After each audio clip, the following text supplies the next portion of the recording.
With divisive political rhetoric in the headlines and controversial policies put into place on a daily basis, there's growing concern for violent crimes committed over political opinion. Reporter Karla Liriano looked at 2 Arizona proposals which would change how the justice system treats politically motivated assaults.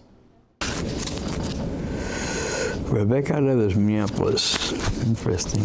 Dozens of letters came through Alberto Gutier's office.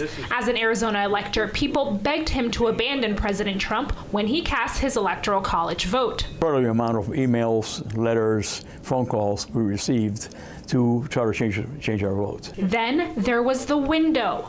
2 days before the election, Gutier was getting groceries when somebody smashed his car window with a crowbar. So I never made nothing out of it, but at the same time, it could have been a political harassment, or it could be some kind of what we call hate crime. The perpetrator was never caught, but one Arizona lawmaker believes that crimes committed with political motivations should receive harsher sentences. Imagine people being afraid to voice their opinions politically, to wear a button in support of a candidate or a ballot measure for fear of being beaten up.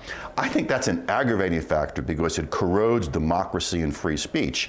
Kavanagh sponsored Senate Bill 1022, which would classify crimes committed over political beliefs as hate crimes during sentencing. But the Anti-Defamation League says it's unfair to equate personal politics to protected classes like race, religion, and sexual orientation. Hate crimes are based on immutable characteristics. One can change political affiliation, one can change their preference for a candidate, but one can't change the color of their skin. Kavanagh has now filed a new bill, SB 1187, which would simply encourage judges to take political motivations into account. It will avoid the argument of whether this should be a hate crime. On December 19th, Gutier cast his vote for President Donald Trump, despite the pleas and intimidation. 99% of the cases, they're not going to change a person's mind or their political views. So what are they gaining? Nothing. In Phoenix, Karla Liriano, Cronkite News.